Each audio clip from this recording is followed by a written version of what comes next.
Welcome to the first official episode of TLG Talks, and today I'm going to be joined by Richard, aka Felvo. Hello, how are you today? Hi, I'm good. How are you? I'm doing fine myself. We are quite here early in the morning. It's 10:30, much earlier than I would have ordinarily be up. Well, I not up, but understand. at the workplace in this case. So you want to just tell me a bit about yourself? How'd you get into League? Stuff like that? Sure. So obviously I'm the current head coach for UCLA and I've been doing it for the past couple of years. Um, how I got into League was probably from StarCraft. So I was a StarCraft 2. Awesome, an RTS player. Yeah, I was a StarCraft 2 competitor. And I kind of messed up my wrist. So like Oh I no. get yeah, I get like steroid shots now. Oh gosh. Pending maybe surgery. I don't know, we'll see. Um, and yeah, I kind of figured I can't keep playing, but I wanted to do stuff, so I transitioned into like a coaching role. Um, and actually, like I had applied to CLG for their player Oh wow. development position, um, and I got pretty What year was far. that? This was a long time ago. This was like, Was this like when CLG was CLG, like the top, yeah, or? this is when Oh my. Devin Nash was still the CEO. So this was maybe like just like at least 6 years ago, Oh wow. maybe a little longer. And so I applied. I got really far and didn't get it, and I kind of Oh, use that it as sucks. like I use it as like a motivator. So I kind of got Nice. into amateur, started my own teams, and then I reconnected with like the team that I played on for Hmm. StarCraft. Um, at the time, I think it was SCA or like Ascension. Um, eventually they rebranded to Sloth, and then I kind of did that, and then I reached out to Sunny and Cole, and that's how I became the UCLA head coach. That's actually really cool. So you are, what's it? It's Proving Grounds, right? That you're busy with this week and next week. Yeah, yeah, So you want to explain a bit about what you're doing there? yeah. So I haven't been an amateur for a long time, and I kind of got the itch back again recently. So I saw that Taco Gaming, one of the amateur teams, is looking for help. There's no way I could have done like another head coach role, so I'm assisting. So I'm the assistant coach for Taco Nice. Gaming. So we did make it to Proving Grounds, I think, as fourth seed from amateur. Oh wow. Um, And how many so amateur teams get in? I think eight, or Okay, so I should you know weren't it. like on. No, I mean we got to finals of the most recent qualifier and we Oh, upset nice. Immortals Oh AOE. wow. And then we lost in the finals, unfortunately. It was kind of Oh. a really messy series overall, but um we lost to somebody that I used to also like work with, Taruk, so I'm happy that he won and I'm happy to play him, so I'm fine with Right, that. right. But yeah.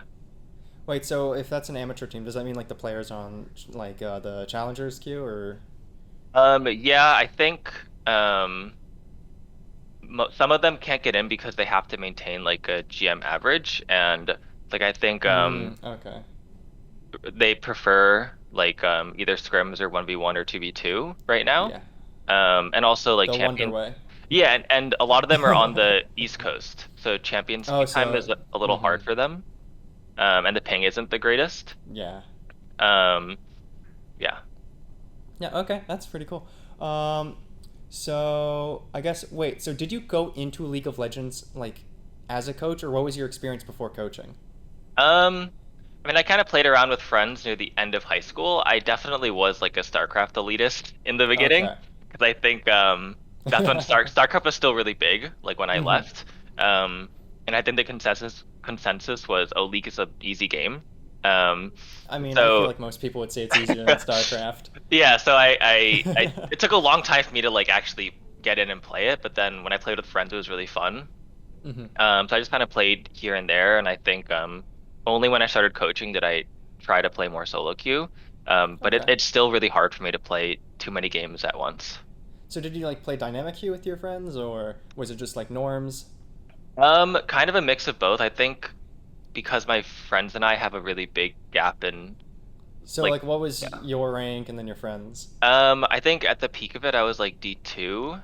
And I Okay. had one other friend who hit GM, and then everyone else was like bronze. So it was really I hard feel to that. play together. Um, but but it was fun. Like that's kind of how I still play with them. Like we still play like ARM, and I'll like get on other Awesome. accounts and play with them, and it's fun. But it's very different, obviously. Yeah. Well, that's cool. And so we already discussed how you basically got yourself at UCLA. Um, I guess my last question that's more so about you is it's more so a question for like people that would want to be in your position. How would you tell people, like what advice would you give for people that are looking to coach? Like what are some skills, some like prerequisites you think are good to have, stuff like that? Yeah, so part of it is I'm actually working on like a side project. I asked Christina, one of Mm-hmm. like she's in UCLA Esports as well, like for graphic design. So I asked her to Mm-hmm. help me with some design of stuff, and I want to basically make resources to help like upcoming coaches learn because I That's think really cool. there's a big gap between good and bad coaches, I think. Yeah. And I'd say there's two main things to work on. One is just like game knowledge, where Mm-hmm. I don't think like for example my game knowledge is as high as like the head coach for Taco Gaming. Mm-hmm. Like no way is it that good. Um, but the other side of things is like how to manage people, manage your own emotions, like setting up systems that work. And in esports, there's no great way of doing that except for trial and error, honestly. Like I've Mm-hmm. been doing it for a long time and I kind of figured out the hard way what works and what doesn't work. Um, so I think honestly also like sports research is really good and like just like sports coaching books. Like Bill Walsh's book I've read, That's very and interesting. that's been super helpful with like creating like an environment of excellence and how do you get staff on the same page. Things like I've used this one a lot and it actually works really well, but That's really cool. changing up your emotions suddenly with players to keep them like not just floating by. So he will just like suddenly get super angry, not at the players, but at something, so that it remotivates them. Um, Interesting. I might be butchering that a little bit too. Other than that, I think maybe like don't get sucked up into like esports drama. I think that Oh happens a yeah. lot. And Really, you think that's an issue for like, coaches that like get themselves somewhere they shouldn't be? I think so because it's a small Huh. space. Mm-hmm. So I think word gets around pretty quickly. Um, So I think being smart about who you interact with and like what you say, and a lot of coaches that get into it are also very young too. Like I was really young when I started. Mm-hmm. How old are Um, you right now? I'm 26. 26. Okay. Yeah, which is on the older end for people in general in esports, I think. Yeah. It's always fun for me to like tell my parents about the scene, and I'm like, yeah, this guy's like 28, and they're like, oh, he's so young, and he's like, he's kind of like bones now. Yeah, I mean, I think as a coach, it's good because I definitely agree. I feel like coaching is definitely something that wisdom is more necessary than necessarily like mechanical, youthful yeah, talent. I think also like I think I look pretty young and I've looked younger for a long time, so um, oh, I guess that also typically coming from high elo is good because players won't Yeah. respect you. I think I tend to get respect because I came from StarCraft. Um, but like the first impressions with players is really important, and if they can tell you Definitely. don't understand the game, they're not going to listen. Yeah, So you need to have definitely. like a baseline understanding of the game. Yeah, for sure. Well, I guess that's a good segue into our first thing, kind of about more so the year's performance, the game itself. Yeah. I guess we'll start off with draft. How do Okay. you think UCLA did in terms of draft, good, bad, things that you were specific about in draft, and maybe like what's your role with the drafts? Yeah. I mean, overall, this year was really tough for us, I think, because I came in a lot later this year than I Hmm. normally would be, just because of like other stuff that happened at the beginning of the year. In terms of Is that because draft, of like the online stuff? they were just like some staff changes. Like I wasn't initially Oh, okay. planning on coaching this year, Oh, really? so I didn't come back until basically like 2 weeks before CLOL. So we really didn't Oh, have wow. much time to figure out stuff and prep and.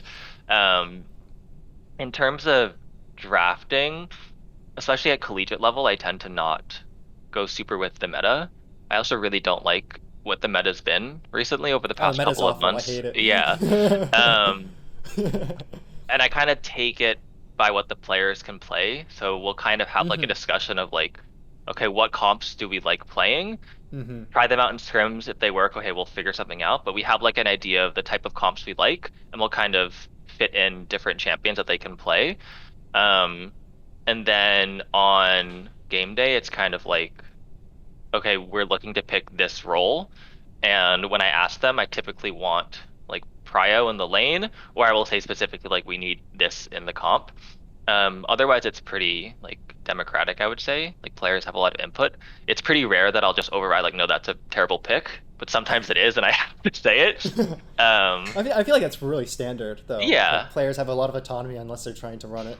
I think also in collegiate, it's there's less stress for it Hmm. to be like a perfect draft. So like I can Well, draft if suboptimally, pros and can't it's draft perfect anyways, yeah, it's. that's true. But like I can draft a lot more suboptimally in collegiate, and it's still going to be fine as long as it Mhm. fits our identity and what we're good with. It doesn't matter that much what the other team is playing unless it like really hard counters something. Yeah. Well, I think one common thing is the first Poro played, I think half his games is Renekton, but like he performed really well on Renekton usually. So like that's like a Yeah, good example of like he used to be in the meta, but even when he was in the meta, he was like more so like a favorite pick versus a good pick, and then now he's had a lot of changes with items, and then of course there was the whole issue with him getting nerfed before Worlds with I think just a slight buff with him after. So he was never like in the strongest of positions coming into this season, and yeah, we still you still played him like half the games on first Poro, and it looked really good for the most part. yeah. I think with picks too, we tend to pick for the opponent. So um, we'll do like our research and see. I think for all the series, I pretty much knew what the other team would play, and we kind of picked according to that, and we had Hmm. prep coming into it, so I expected what they would do for the most part. Sometimes it's hard in the earlier weeks because you don't Hmm. have any data to go off of. Yeah. Um, but also I'm kind of used to Renekton because Urshi Mitchell from the past couple of years was like he loves Renekton. So we played a lot of Renekton. Um, Not my favorite pick, but it's fine. Um, If the player can pilot it well, you can't yeah, be bothered to change it. yeah. Okay, so I guess yeah. So I already answered the other. So we answered the playing meta part, but when you come to players in CLoL, how big do you expect champ pools to usually be? Like, are we looking for like having two, three picks? Are we looking for maybe broader selection? What would be your ideal like CLoL range? Yeah. So expectations, I don't really expect anything with them, but in terms of like my ideal range, I would like maybe like 2 to 3 blind picks and then Mhm. a handful of counter picks to like common picks in the meta. Um, that can be a little bit hard because they're balancing Mhm. so much, and Yeah. I think it would also change if I was coaching like a Maryville type team, I expect them to be able to play a lot more. You know what I mean? Yeah, where Um, they're all on scholarships, getting yeah, yeah, full yeah, rides for esports. It's a bit different where people here have a lot of school to balance, and yeah. it's not like it's a upfront priority. And UCLA is a tough school, so it's a Yes. lot to balance. I think the only thing that I really err off of is like one tricks can be really difficult. Mm-hmm. Um, I think as long as they're open to learning new stuff, then it's fine. Then we can like work Mm-hmm. around that. But as long as they have like a couple picks that are serviceable, it's fine. Do you think any of the UCLA players were like one tricky, or were they pretty much open from the get go? For this year, they're all pretty open. Urshi in the past, he was like Renekton Urgot for a lot of stuff, but he picks up on champions like super quick, so it was always Okay. super fine with Mitchell. Um, for this year, it's interesting because like we had like Ming the jungler who played a lot of Nidalee, or Mm-hmm. Jaden played a lot of TF, and then Ale played a lot of Jin. So we ended up getting like free bans sometimes because like they would just like ban certain picks that we didn't play that much in scrims. Like Mm. we didn't really practice much TF for most of the season. Um, and we ended up picking it last week of against UCR, I think, but Mm-hmm. like that was specifically planned. Um, but yeah, I don't think anyone was super one tricky this season.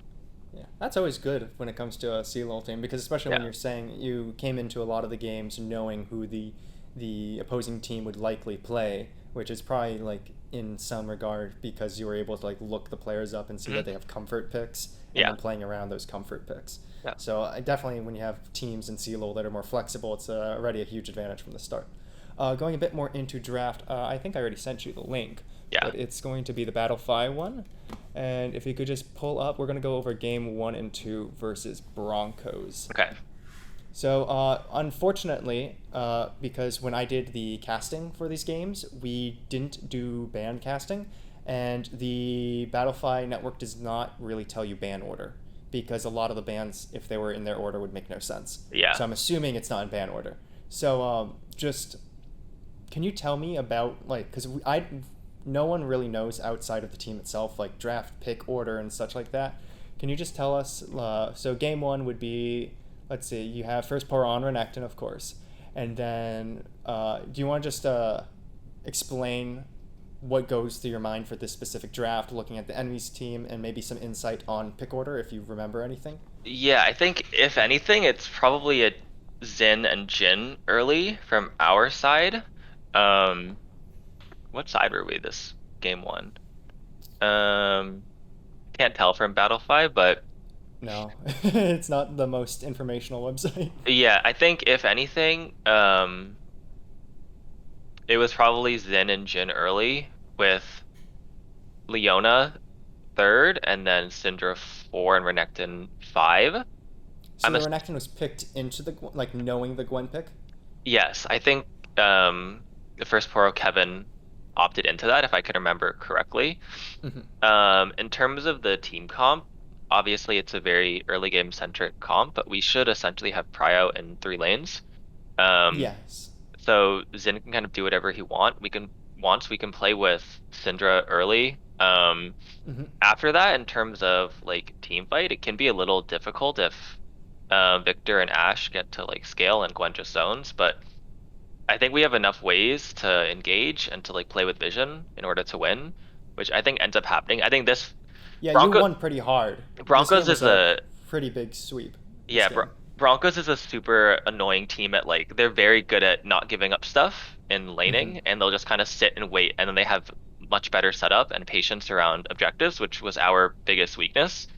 We had a really tough time around like team fighting this season. But I think this game it was really slow in the beginning, and then there was one dragon fight, and then we just smashed them and like rolled the game, which is kind of Yeah, how the really. comp wants to work. Like Definitely. if we can get like the early fight off, then we can snowball and it's fine. Yeah, so this is something I'm personally not too big on is I don't know bot matchups too well. Hmm. I'm just more familiar. I play jungle myself. I mean, I don't really play a single role too often. I usually play everything, but I don't understand bot setups because I'm not very good on like the 2v2 kind of notions of matchups. So you said Jin Leona is winning into Ashe Nautilus. Can you explain why that is? Yeah, so I mean the lanes are pretty neutral, but Jin can decide when he wants to push just with his E. Typically bot matchups are dependent on the supports. The only time it ever shifts is if there's like Caitlyn or Jin. Okay. They're the only ADCs really that can like really. I mean, I guess if you want to like add in like Ziggs or something or picks like that. Hmm. Um, but for the most part, ADs will not determine push.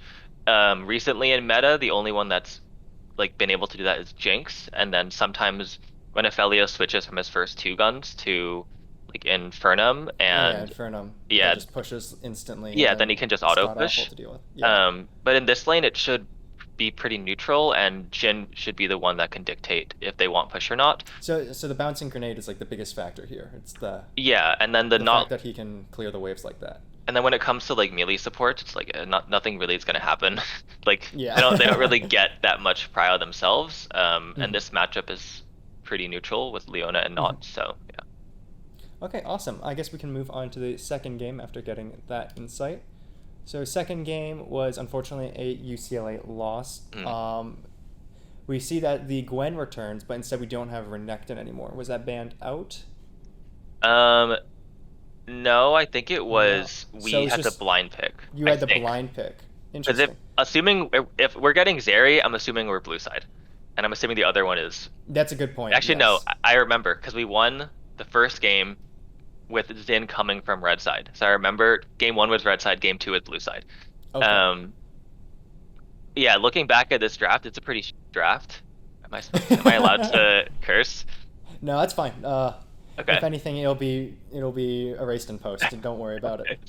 But it wasn't the greatest draft. Like I think the fact that we get Zeri Lulu is great. And after that though, like it's very hard for Viego to do anything this game because he has no one to go in with him. Um, Yeah, you're kind of like requiring Meganar to do something.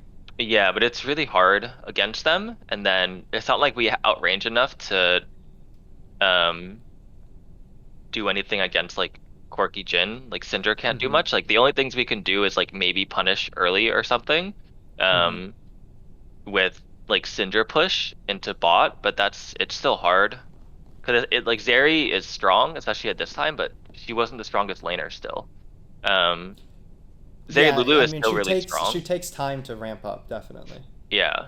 Um, Because the like I'm seeing here, you do end up getting like the core three items, the Triforce, Runons, and Titanic. But I can only presume that that was not until after the game kind of rolled out of your hands. yeah, the thing is like there's nothing we can do into Corky once Corky gets his Mm-hmm. items.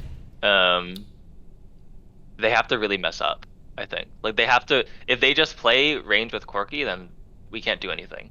It's really dependent Definitely. on Cinder hitting a stun, which is like a very, very small win Hard. Yeah. condition. Yeah. Yeah. What would you change about this draft, if anything? Um,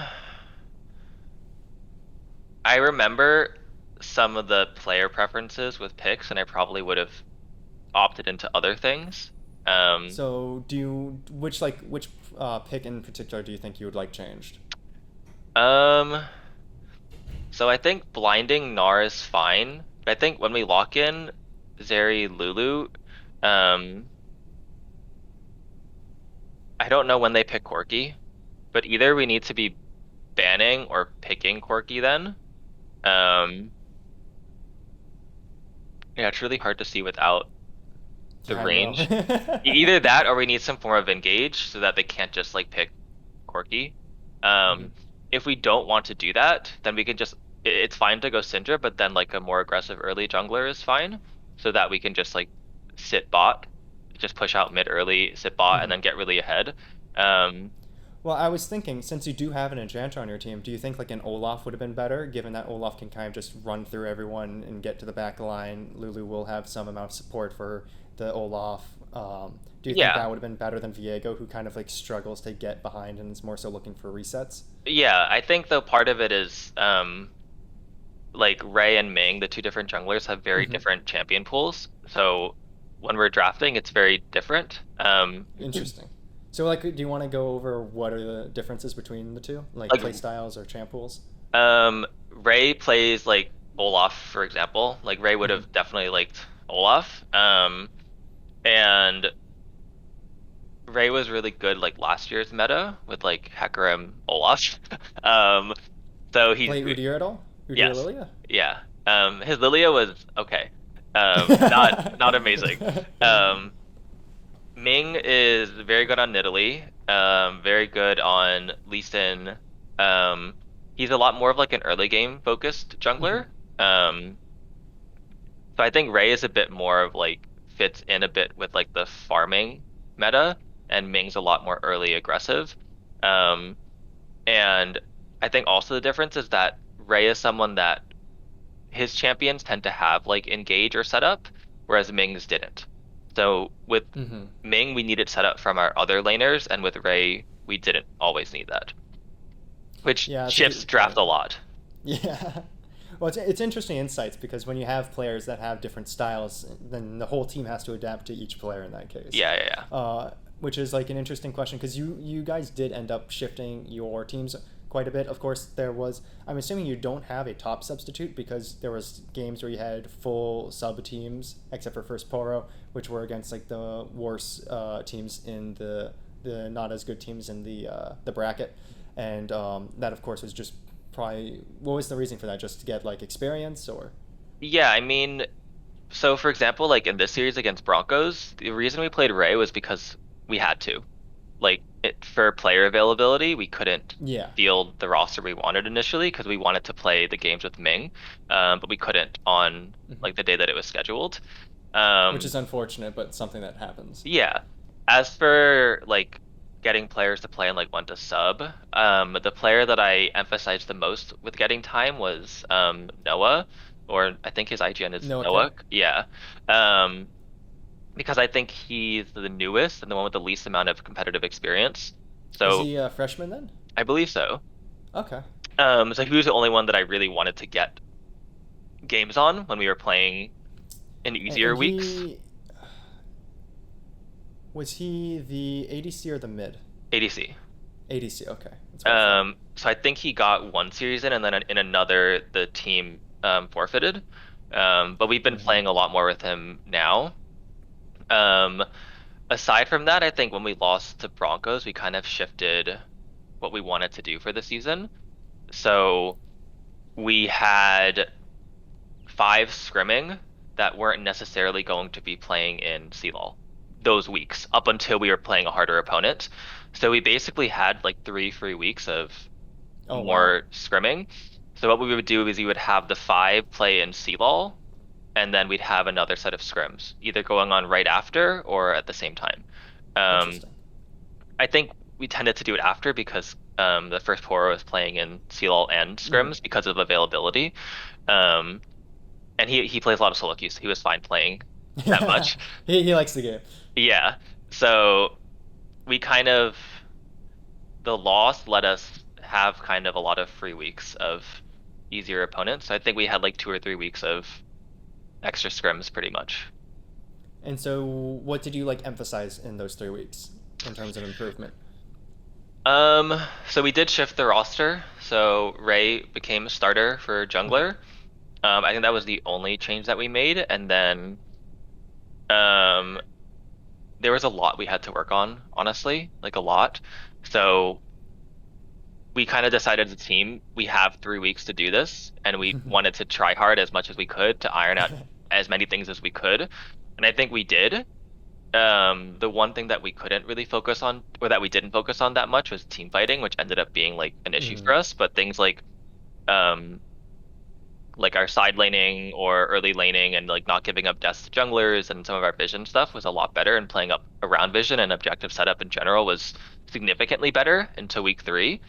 Um, like I think the UCR match, like game one, I think we pretty much outplayed them across the board up until we team fought and then we lost. Because I think we were up like something like 3 or 4K, but we weren't that great Yeah, at, I believe that was the case. yeah, like we weren't super great at team fighting. So when it came to that point, we kind of messed up, and um, I think from where we were, like at week 2 versus week 6, we made a huge improvement. But it wasn't like ideal situations overall, though. Yeah, okay. Well, let me go back here. So, I guess we went over this a bit. So, this is actually kind of a good segue because now that you're talking about what you've done during scrims during the season, what are you planning on like doing during the off season, like in the period right now with the players Yeah. in terms of like going forward, improvement, like how are you still getting games, stuff like that? Yeah, I mean, so right now we are still playing. I think we're playing in the Phoenix Rising League in 2 weeks. It starts ish. Um, and I am emphasizing still like players like Noah who don't have that much competitive Hmm. experience. Um, and we're kind of filling it based off of like who can play in the week, and then we'll kind of find scrims based off of that. Um, so we're taking a lot more of like a developmental approach.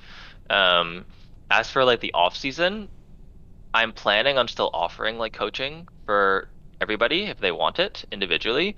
Um, I try not to do anything too much more because I don't want to like have bias for like certain players or rosters like coming Mm. into tryouts. Um, I've thought about opening like doing coaching for 10 players and basically doing in-houses through the off season. But then I think that gatekeeps people that can't get into that, and I think that Mm. that might be a little bit unfair coming into tryouts. So that one I need to kind of ask the players and see what they would like and if they'd even want to do that. Um, and I think also the goal would be to hold tryouts a lot earlier next year so that we can start playing earlier because I do intend on coming back. So I won't be coming in like January when we're starting CLoL. Um, but yeah, I think individual coaching definitely I will offer if they want it. And maybe if there's enough interest and if people are fine with it, if there are like summer leagues or something or just doing in-houses in the off season, I'd be open to doing that too. It's very interesting. It's great for the players. So you mentioned something about like bias with the tryouts. So what is your role within tryouts? Um, I guess I kind Because of I know we also have like a team manager that goes through the tryouts. Her mhm. name's Nick, right? Yeah, Nicole, Yep. and then so typically Trouts has like all the staff. So Hmm. um I don't know, I wasn't in Trouts for this year, so I can't speak to that one, but prior to that it would be like me and all the other coaching staff plus all the managers Hmm. and we'd be watching. We'd be discussing through it, we'd have notes on all the players and then um I like to err on I will ask everyone else what their opinions are first. Because I also don't want to create bias. Like, oh, if um, like I try to be aware as much.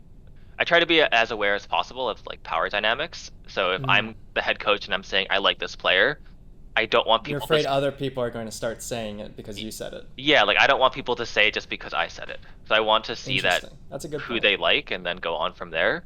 Um, but I think it is pretty democratic, and I don't think there's ever been situations in the past where it's like I want a player and like other staff have been like, oh no, that we don't agree. Typically, it's been pretty clear who the favorites are in tryouts. Um, but I guess my role would be like oversee, and then I guess I do have final say on Hmm. roster. Um, I think also maybe I'm going off topic a bit, but like That's fine here. no, because I when I look for players in tryouts, I have a big picture of the team. I'm Hmm. typically not looking at the individual, and I think that especially at this level, people don't see that all the time. Hmm. So sometimes I will pick the player that, like individually, maybe they're not better mechanically than the other player, but what they offer, we need on the team. So maybe that's like champion pool or the communication that they bring, and I think even personality types is really important because Yeah. it's pretty evident pretty quickly. I think after you do it for so long, like certain personalities on a team are not going to mesh super well. Hmm. Um, and because it's collegiate, I don't have the freedom to just like quickly swap out stuff. Like it Yeah, is, we're kind exactly. of stuck with that. You So I have to get be what very you get. deliberate. Yeah. Yeah, that's actually a good point because like we know in pro play, like there are players that play high income games, low income games. Like Fnatic has historically been a very big. All the money goes bot side. That's why Whippo was so big there, was because he was able to win top lane weak side, and like those kind of dynamics, of course, are very important when you're coming into like a team setting, and you're trying to balance all these different like personalities, of course. So, do you want to like just kind of describe our like the kind of not necessarily personality per se, but like playstyle personality, kind of like the way that the players meshed this year, even though you didn't choose them personally, Yeah. what you just observed. Can you tell me about that? Yes, I think this year is probably one of the most, um, at least in comms, like a very passive team. Um, they're all very respectful, which is really good. But also like in comms Respectful sometimes or quiet? respectful. Like, okay. And that's something that we had to work on, where there was a shift in comms from maybe we can do this, can we do this, to I want to do this. You need to Yes. shift your So like wording a there's more bit. shot calling. Yeah, I think like the people that we had as shot callers, sometimes they would word it as a question as Mm. opposed to a statement, and that's really important. Because if you say something like, "Can we do this?" it can spark discussion, which in 5 seconds you can't do. You need to say, "We're doing this right now," and then you have to just kind of go with it. Um, so I think that's something that we had to work on. Um, I think also that was a major reason as to why Ray ended up playing was because he brought in a lot Was he the more shot caller? early game with like engages and playing around lanes. He was a lot more aggressive and direct with that. Um, And I think Kevin also was the main shot caller for both rosters though, and he took the role pretty well. Um, and that was a lot of like guiding. Like we're playing for this quadrant, we're playing around this side. If he didn't know, he would ask, and then someone could So kind of answer. like big picture Yeah, guidance, like yeah, we're going to look for this objective. We want to push out here stuff that's not necessarily like team fight specific mechanic like yeah, things, but more so macro decisions. yeah. And then Ray, the role was like to be the one saying those like team fight specific, like engage stuff, the snap of the finger, like we're going right now type things. Hmm. Um, because if you have a team that's too passive that doesn't look for stuff, then you're just gonna sit there and not Yeah, do of anything. course. Yeah. So in that case, how did team fight comms usually play out? Was it like Ray just going in saying, uh, target this person, target this person, target this person, and then the rest of the team kind of like just yelling out like some cooldowns or ability usages, or how did Yeah. that like kind of shift out with the respectful nature? I think in the ones that worked well, Ray would call out, or somebody would call out like so and so has no flash, and then Ray Hmm. would say, "Oh wait, they have no flash. I'm just gonna go," and then they would punish and kill them, and we'd win the team fight. Um, I think that happened in one of the Broncos games, but I might be mixing it up with one another team. Um, but if it didn't work out like that, it was kind of a lot of questioning, like, can we look? And then we'd end up not looking, and we'd just sit there, and then the fight would start, and then we'd call out somebody, but it's kind of too late. Yeah. Um, I think partially it was like team comp stuff as well. It made it more difficult. Yeah. The video may be over, but the episode has not reached its conclusion. Make sure to come back next week to catch the second part to this episode of TLG Talks, and thank you for watching.